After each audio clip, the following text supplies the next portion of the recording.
नमस्ते साथियों, आई boys clothing में आपका स्वागत है।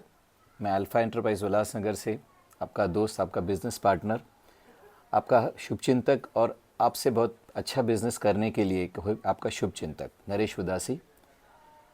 काफ़ी समय बाद मैं आपसे बातें कर रहा हूँ क्योंकि कुछ काम के सिलसिले में आपसे समय नहीं मिल पाया कि हम आपसे कोऑर्डिनेशन कर पाएँ। उसके लिए मैं आपसे तहे दिल का सॉरी बोलता हूँ आपको।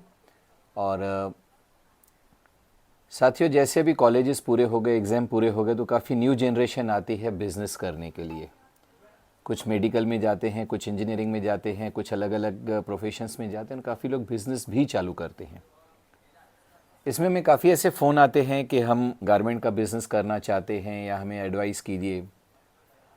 मैंने 1-2 साल पहले इस टॉपिक पे कुछ बातें आपसे की थी, लेकिन समय के साथ कुछ डेवलपमेंट होती है, जिसके लिए मैंने सोचा कि एक बार आपसे थोड़ी बातें कर लें। साथियों, रेडीमेड गारमेंट का बिज़नेस बहुत अच्छा बिज़नेस है और वो कभी भी बंद होने वाला नहीं है, क्योंकि रोटी कपड़ा मकान में कपड़ा जो है वो सेकेंडरी है और हमेशा वो आता ही है। और आज की जो जनरेशन है वो नए कपड़े, वैरायटी, ट्रेंड के पीछे बहुत भागती है। हमारी जनरेशन भी जाती थी, लेकिन आज फैशन इतना अच्छा हो गया है कि उनको हमेशा कुछ नया चाहिए। ये एक अपॉर्चुनिटी है जिसमें न्यू जनरेशन को हम अच्छी वैरायटी दें, अच्छी क्वालिटी दें और राइट प्राइस पे दें। क्योंकि न्यू जनरेशन जो है उसकी एक पॉकेट मनी फिक्स रहती है और उनके जो बच्चे रहते हैं, जो मिडिल मतलब जैसे 20-25 की रेंज में जो शादी करते हैं, तो उनके जो बच्चे रहते हैं उनको हम न्यू वैरायटी दें, लेकिन बहुत ही रीज़नेबल प्राइस में बहुत अच्छी क्वालिटी दें। इन चीज़ों में काफ़ी चीज़ें ऐसी आती हैं जिसकी हमें प्रॉपर प्लानिंग करनी चाहिए और प्रॉपर एक पॉलिसी बनानी चाहिए, और उसको इम्प्लीमेंट करने से पहले हम उसको पेपर पे लिख लें, उसको कंटिन्यू देख के उसमें से जो नेगेटिव पॉइंट्स हैं निकालें और अच्छी पॉइंट्स उसमें ऐड करें, तो हमारे सक्सेस रेशो बहुत बढ़ जाता है और उनको हम ट्रायल एरर करके और आगे बढ़ेंगे तो बहुत अच्छा हो जाता है। इन चीज़ों में आज एक न्यू शॉप खोलने के लिए हम कुछ चीज़ें आपसे डिस्कस करना चाहते हैं। आप चाहें तो अपने पास नोट कर सकते हैं। साथियों, ये जो अब मैं आपको कुछ चीज़ें आपको बताने वाला हूँ, मैं 1986 अक्टूबर से इस बिज़नेस में हूँ। जो मैंने एक लॉन्ग टर्म एक्सपीरियंस में काफ़ी दुकानों को खुलते भी देखा और बंद होते भी देखा है, काफ़ी को टॉप पे पहुंचते देखा है और काफ़ी लोगों को हमने कर्ज़ों में डूब के दुकान बंद करते हुए देखा है। तो मैं अपने जो एक्सपीरियंस है उसका पूरा निचोड़ आपके सामने रखना चाहता हूं। आप चाहिए तो एक एक में हम टॉपिक वाइज बात करेंगे, कहीं पे आप नोट करते जाइए। उन चीज़ों को अपने एक्सपीरियंस के साथ मैच कीजिए, मिक्स कीजिए और उनको मिला के आप खुद की एक पॉलिसी बना सकते हैं। आज सबसे पहले अगर हम एक गारमेंट शॉप चालू करना चाहते हैं तो सबसे पहले हमें बात करनी चाहिए बजट की। बजट कई बार क्या होता है, काफ़ी लोग किसी भी एरिया में दुकान ले लेते हैं 15-20-25 लाख का, उसके ऊपर 10 लाख रुपए जो है उसमें इंटीरियर करवा लेते हैं। तो ये हो गया कैपिटल एक्सपेंडिचर। कैपिटल एक्सपेंडिचर यानी इसको कैपेक्स बोलते हैं।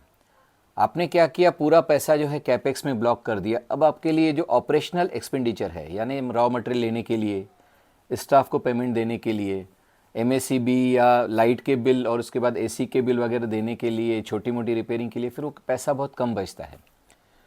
तो हमारा ये सोचना है जो कैपिटल एक्सपेंडिचर है, जिसको हम कैपेक्स बोलते हैं, वो उसको थोड़ा कंट्रोल करें और हमारे जो day to day operational expenditure हैं, जिसमें हमारा ये माल आ जाता है और दूसरी चीज़ें आ जाती है, उसमें थोड़ा ज़्यादा रखें। और थोड़ा कैपिटल हम अपने हाथ में रखें कि कभी कभी वैरायटी कम हो जाए या काम स्लो चल रहा है तो न्यू आइटम उसमें ऐड कर सकते हैं। तो कभी ऐसी कुछ वैरायटी आ गई जो न्यू मूवी पे आ गई या न्यू फैशन पे आ गई, तो वो अचानक हमारे बिज़नेस को एक बूस्ट देती है। और वो जो बूस्ट है उसमें हमारे पुराने आइटम भी निकलते हैं, नए आइटम भी निकलते हैं और कस्टमर का जो फुटफॉल है वो हमारे दुकान की तरफ आता है। ये जो माउथ पब्लिसिटी है हमें और कस्टमर्स लेके देती है। और सेटिस्फिकेशन के लिए आज देखिए तो वैरायटी बहुत बहुत बहुत इंपॉर्टेंट है। तो हमें जो है ऑपरेशनल एक्सपेंडिचर ज़्यादा रखना चाहिए। आपके कैपिटल का आप 40-50% शॉप पे खर्चा कीजिए, लगभग 60-70% मटेरियल और दूसरी चीज़ों के लिए रखिए। ये हो गई बजट की बात। अब हम आते हैं सर्वे पे। सर्वे में हम सबसे पहले एरिया सर्वे करते हैं, उसके बाद मार्केट सर्वे करते हैं। एरिया सर्वे में क्या होता है कि हम उस कौन सी एरिया में हमें शॉप डालना है। अब जो सिटी में है हो सकता है वो 15 किलोमीटर का रेडियस है या 30 किलोमीटर का रेडियस है या 50 किलोमीटर का रेडियस है, तो सबसे पहले तो आपको अपनी एरिया देखनी है कि कहाँ पर गारमेंट का बिज़नेस सबसे ज़्यादा चलने लायक है, या ऐसी कोई एरिया है जहाँ गारमेंट वाले ज़्यादा हैं। हर एरिया में क्या होता है कि कहीं गोल्ड वाले ज़्यादा रहते हैं, कहीं फर्नीचर वाले ज़्यादा रहते हैं, कहीं गारमेंट इंडस्ट्री ज़्यादा रहती है। गारमेंट की एरिया में गारमेंट का शॉप खोलने से हमारी सेल बढ़ना निश्चित है, क्योंकि कस्टमर वहाँ आएगा ही। ये चीज़ आप नोट कीजिए। जो हमारी पॉइंट है, हमने पहले एरिया सिलेक्ट कर ली, अब हमें सिलेक्ट करना है मार्केट। मार्केट ज़्यादातर ऐसे हो जो न ज़्यादा दूसरे तीसरे माले पे हो, और अगर मार्केट पूरा रिटेल का है, उसमें फ्लोर्स भी हैं, तो ये ध्यान रखें कि उसमें कम से कम लिफ्ट रहनी चाहिए।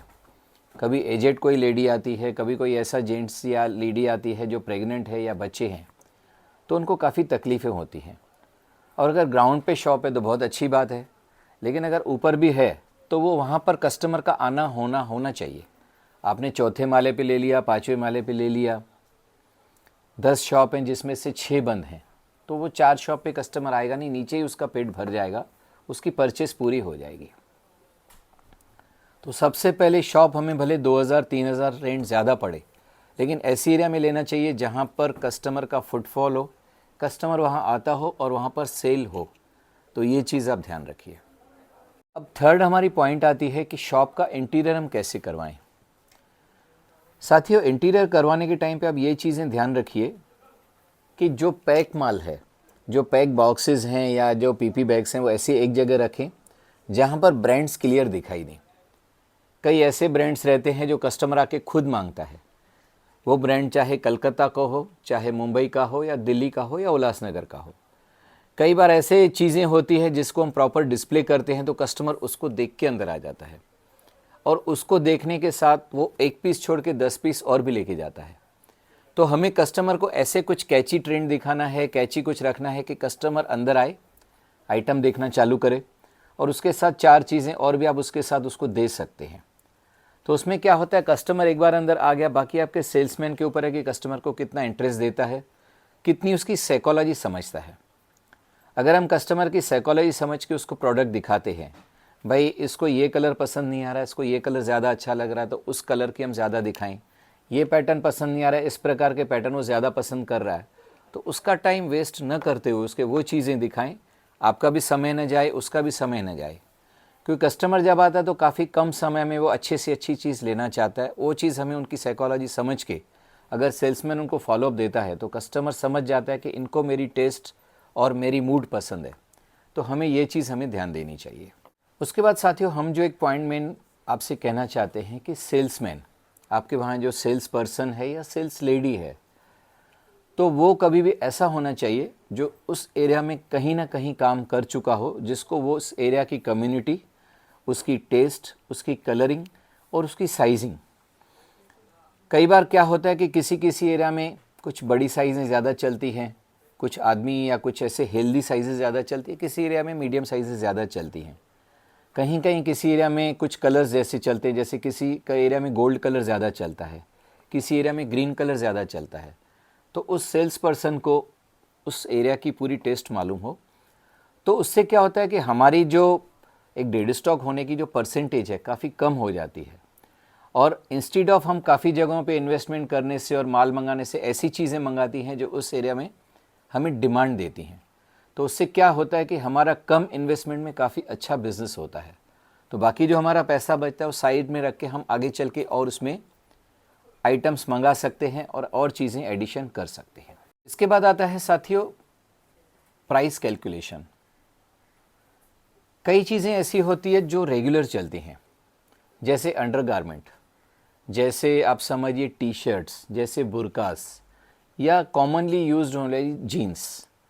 उन चीज़ों में क्या होता है कि हमें प्रॉफिट रेशो बहुत कम रखना चाहिए, क्योंकि कस्टमर सबसे पहले उन चीज़ों के दाम पूछता है जो वो डेली यूज़ करता है। अब हमारे पास कोई बच्चा आता है, हम उसको कोई जीन्स दिखाते हैं, तो हमें स्टार्टिंग प्राइस ही ऐसी बतानी कि उनको लगे कि इस शॉप की प्राइस जो है वो काफ़ी कम है। बाद में अगर आप उसको कितना फैंसी पीस बताएं, उसकी प्राइस उनको अच्छी बताएं, तो उनको ये इंप्रेशन आ जाता है कि इसकी बेसिक प्राइस अच्छी है, रीज़नेबल है, तो आगे की प्राइसेस भी कम होगी। आप काफ़ी बार देखेंगे हम किसी होटल में जाते हैं तो पहले दाल और मेदू वड़ा और बटाटे वड़े के प्राइसेस देखते हैं, बाद में पनीर की डिश कितनी भी महंगी हो वो हमें समझ में आ जाती है। वो लोग उसमें क्या करते हैं, उसमें प्राइस कम रखते हैं क्योंकि सबसे पहले हम वही देखते हैं, चाहे भले हम कोई भी डिश मंगाएं। ये एक हमारी साइकोलॉजी है, आपकी भी होगी। तो हमें छोटी छोटी चीज़ों की और डेली यूज़ वाली चीज़ों की प्राइसेस बहुत लिमिटेड रखनी चाहिए। उसके बाद आगे चल के पीस जितना फैंसी होता है तो कस्टमर खुशी खुशी आपको प्राइस देगा, वो चीट भी नहीं होगा और आपको 2 पैसे अच्छे बचेंगे भी। हम एवरेज एक 40% का प्रॉफिट रख के या 35% का प्रॉफिट रख के कस्टमर को एक 5 to 10% का डिस्काउंट देते भी हैं, तो भी हमें 30% या 35% का हमें प्रॉफिट होता है, जो रेडीमेड गारमेंट में एक बहुत ही हैंडसम प्रॉफिट माना जाता है अगर आपकी सेल अच्छी है तो हमें बहुत ही लिमिटेड प्रॉफिट पे काम करना है। हमें प्रॉफिट से अपने हमारे खर्चे माइनस करके क्या बचता है, एक कैलकुलेशन हमें लगानी पड़ती है। उन चीज़ों में क्या होता है कि जैसे एक साइज़ ब्रेक हो जाता है। अब काफ़ी हमें ऐसे पूछते हैं कि अगर हम आपसे 1 to 10 लेके जाते हैं तो 10 नंबर के पीस की क्या प्राइस रखें, या 1 नंबर के पीस की क्या प्राइस रखें, या पूरे का फ्लैट रखें। मेरी सजेशन ये है कि कभी फ्लैट प्राइस नहीं रखनी चाहिए, क्योंकि अगर आप हमारे से कोई पीस 500 में लेके जाते हैं, आपने मान लीजिए उसकी प्राइस 650 या 600 रखी। अब 1 नंबर का पीस आप 650 में बेचेंगे, बिकेगा नहीं। 10 नंबर का पीस 650 में रखेंगे तो फटाफट बिक जाएगा। तो एंड ऑफ द डे क्या होगा कि आपके पास छोटी साइज़ बच जाएगी जिसकी सेल नहीं होगी। और प्रैक्टिकली अगर हम सोचें तो 1 नंबर पीस में जो फैब्रिक कंजम्पशन हुआ है वो काफ़ी कम है और 10 नंबर के पीस में फैब्रिक कंजम्पशन बहुत ज़्यादा हुआ है। तो मैं ऐसा सोचता हूँ कि अगर हम एक 650 या 600 की प्राइसिंग पकड़ते हैं तो हम एक 50 to 60 रुपीज़ यहाँ कम करते जाना चाहिए और 50 to 60 रुपीज़ वहाँ ज़्यादा करते रहना चाहिए। मान लीजिए हमने 1 to 10 लिया और हम 5 नंबर या 6 नंबर का हम 650 प्राइस रखते हैं, तो यहाँ 50 माइनस करेंगे, वहाँ 50 प्लस करते जाएंगे। आप देखेंगे कि आपका कॉस्टिंग सेम हो जाता है, आपका सेलिंग प्राइस सेम हो जाता है, लेकिन कस्टमर को साइज़ वाइज जब उसको भाव मिलता है, साइज़ वाइज जब उसको कॉस्ट पड़ती है तो उसको काफ़ी अच्छा लगता है। और आपका भी अगर काफ़ी छोटी साइज़ बच गई तो भी आपको टेंशन नहीं, क्योंकि उसकी प्राइसिंग आपने ऐसी की थी कि छोटी की कॉस्ट छोटी ही रह गई। तो मैं ऐसा समझता हूँ और मेरा ये एक्सपीरियंस है कि ये एक प्रॉपर प्राइसिंग पॉलिसी है। साथियों, अब बात आती है स्टॉक मैनेजमेंट की। गारमेंट इंडस्ट्री में सबसे मेन चीज़ ये है स्टॉक मैनेजमेंट। आज कोई भी रिटेलर या इवन हम एज अ होलसेलर या एज अ मैन्युफैक्चरर, हम काफ़ी फैब्रिक लेके आते हैं, काफ़ी गारमेंट बनाते हैं, या आप भी जो रिटेलर एज अ रिटेलर जो माल मंगाते हैं उसमें काफ़ी चीज़ें स्पीड में चलती हैं, काफ़ी चीज़ें थोड़ी स्लो चलती हैं। भाई कई बार क्या है, आपने जो गर्मियों के लिए माल मंगाया वो थोड़ा उसमें रुक गया। तो स्टॉक मैनेजमेंट बहुत ही इंपॉर्टेंट चीज़ें हैं। जो चीज़ें हमारे पास थोड़ी स्लो चल रही हैं उसको समय के साथ उसकी पन्नियाँ चेंज करें, उसकी प्राइसिंग थोड़ी रीसेट करें, जैसे आपका थोड़ा कम भाव में निकल जाए, और स्टॉक को प्रॉपर्ली मेंटेन करें। क्योंकि गारमेंट इंडस्ट्री में स्टॉक पुराना होना, स्टॉक डेड होना, स्टॉक मैला होना, तो उनमें ऐसी कुछ पॉलिसी बनाएं कि न्यू एडिशन करके पुराने स्टॉक को ज़्यादा पुश करें। एक स्टॉक डेड होना ये गारमेंट इंडस्ट्री की सबसे बड़ी बीमारी है। तो अगर आप इस चीज़ का सॉल्यूशन ढूंढ लेते हैं तो आपको सक्सेस होने से कोई भी नहीं रोक सकता। तो इन चीज़ों को आप बहुत ध्यान दीजिए, क्योंकि आगे चल के ये आपके काफ़ी काम आने वाली हैं। साथियों, अब आपने धीरे धीरे करके ये सब पॉइंट्स नोट की, तो मैं समझता हूँ अब हमें आना चाहिए परचेज़ पे। परचेज़ में आप किसी भी सिटी में निकलते हैं, आज हर सिटी की टेस्ट अलग है। अगर आप जबलपुर के एरिया से माल लेते हैं तो वहाँ चिकन का ज़्यादा माल बनता है, लखनऊ में जाते हैं तो वहाँ कुर्ता पैजामा ज़्यादा बनता है, कलकत्ता जाते हैं तो होजरी के लिए वो ज़्यादा फेमस है, मुंबई आते हैं तो फैंसी माल के लिए, उल्लासनगर आते हैं तो मीडियम माल के लिए। तो सबसे पहले आप अपनी मीनू बनाइए, एक बजट बनाइए कि मुझे उल्लासनगर से इतना माल लेना है, उसमें मेंस का इतना लेना है, बॉयज़ का इतना लेना है, गर्ल्स का इतना लेना है, वुमेन का इतना लेना है। उसमें अलग अलग कीजिए कि कुर्ता पैजामा कितना लेना है, पैंट शर्ट कितना लेना है, पार्टी वेयर कितना लेना है। तो आपकी एक बजट फिक्स हो जाती है और उस बजट में आप कोई भी चीज़ ना ज़्यादा खरीदेंगे ना कम खरीदेंगे। जब आपका दुकान बन के तैयार होता है, उसमें सब चीज़ें सेट हो जाती हैं, तो आपको लगता है कि एक परफेक्ट बुफे बन गया है जिसमें कस्टमर की हर नीड आप पूरी कर सकते हैं। ये जो काम करने का तरीका है ना, उसमें आपको कोई भी हरा नहीं सकता है। इवन आपका कॉम्पिटिटर, इवन आपका बाजू वाला या कोई आपसे कम रेट में भी देगा तो भी वो नहीं हरा सकता है, क्योंकि आपकी पॉलिसी परफेक्ट है। कहते हैं ज़िंदगी में कोई भी चीज़ गोल गोल होने से गोल मेंटेन करें तो ज़्यादा अच्छा है। तो आप एक गोल बनाइए कि मुझे इतनी सेल करनी है, ये मेरी बजट है, उससे ओवर ट्रेडिंग नहीं कीजिए और हाथ में कुछ कैश बैलेंस रखिए सुख दुख के हिसाब से।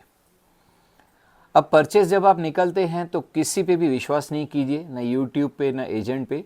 सामने जाके फैब्रिक फील कीजिए, वैरायटी फील कीजिए, उसकी फिटिंग फिनिशिंग फील कीजिए।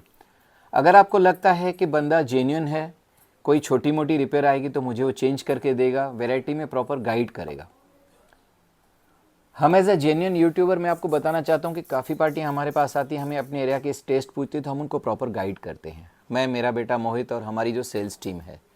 तो अब ऐसे के पास जाइए जो आपकी एरिया के लिए आपको प्रॉपर गाइड कर सके और आपको टेस्ट बता सके कौन सी वहाँ चलती है और वहाँ के कस्टमर हमारे से क्या लेते हैं। तो आपका कॉन्फिडेंस लेवल तो बढ़ेगा ही। साथियों, अब आते हैं सेल्स टेक्निक पे। सेल्स टेक्निक आप अपनी एरिया में देखिए कि क्या ऑफ़र्स दे रहे हैं, क्या प्रमोशंस दे रहे हैं। काफ़ी रिटेलर बोलते हैं भाई साल में अगर आपने 12 गारमेंट लिए तो 2 गारमेंट फ्री देंगे, या आपने इतना लिया तो आपको एक बैग देंगे, या आपने इतना लिया तो हम आपको एक्स्ट्रा कुछ डिस्काउंट ऑफ़र करेंगे। वो आप अपने घर पे अच्छे हिसाब से, अपनी एरिया के हिसाब से और आपके प्रॉफिट जो है उसके हिसाब से बनाइए। दूसरों को देख के कम प्रॉफिट में आप माल नहीं बेचिए, क्योंकि आप उसमें बहुत लॉस में और उधार के डेट्स में चले जाएंगे। तो सेल्स टेक्निक्स आप बनाइए, कस्टमर की मूड समझिए, कस्टमर की साइकोलॉजी समझिए, उसके हिसाब से उनको माल दीजिए। यकीन मानिए कस्टमर हमेशा आपके पास ही आएगा और आपसे ही जुड़ा रहेगा। उसके बाद इन चीज़ों को ध्यान दे के एक प्रॉपर प्लानिंग बनाइए। पहले तो 15 दिन, महीना प्लानिंग बना के, एरिया सर्वे करके, मार्केट सर्वे करके, और उसके बाद फंड्स अरेंज कीजिए। फंड्स ऐसे हों जो आपको ज़्यादा परेशान न करें, और 2-3 महीना 4 महीना जो आपको बिज़नेस सेट करने में लगते हैं तो इमीडिएट आपका रेंट या इंटरेस्ट ऐसा ना बढ़ जाए कि आपका पूरा कैपिटल ही खा जाए। ये चीज़ें साथियों बहुत ध्यान वाली हैं, क्योंकि मैंने अपनी ज़िंदगी का एक्सपीरियंस आपके सामने रखा है। अब आगे आपको आपकी क्या चॉइस है, क्या पसंद है, या आप कौन सा आगे वीडियो देखना चाहते हैं, हमें कमेंट बॉक्स में बताइए। और एक बार फिर मैं आता हूँ आई बॉयज़ पे। आई बॉयज़ वो तो मेरा प्रोफेशन है, मेरा बिज़नेस है, मेरे खून में है। तो हम लोग काफ़ी अच्छी वैरायटी बनाते हैं बॉयज़ एथनिक वेयर में, आप सब देख सकते हैं। और एक गुड न्यूज़ ये है कि हमने मेंस का काम भी चालू किया है। मेंस में कुर्ता पैजामा, मेंस में इंडो 3 पीस, मेंस में अब शेरवानी भी चालू करने वाले हैं। तो मेरी आपसे ये रिक्वेस्ट है, गुजारिश है कि एक बार हमारे शॉप पे आइए, हमारी वैरायटी देखिए, और हमारी वैरायटी देखने के बाद आप जज कीजिए और सर्वे कीजिए, बाद में हमसे लीजिए। आपसे एक अच्छा बिज़नेस करने में मेरा इंटरेस्ट है, तो प्लीज़ आइए, प्लीज़ वेलकम। हमें लाइक कीजिए, शेयर कीजिए, सब्सक्राइब कीजिए। थैंक यू, वेलकम, जय हिंद, नमस्ते।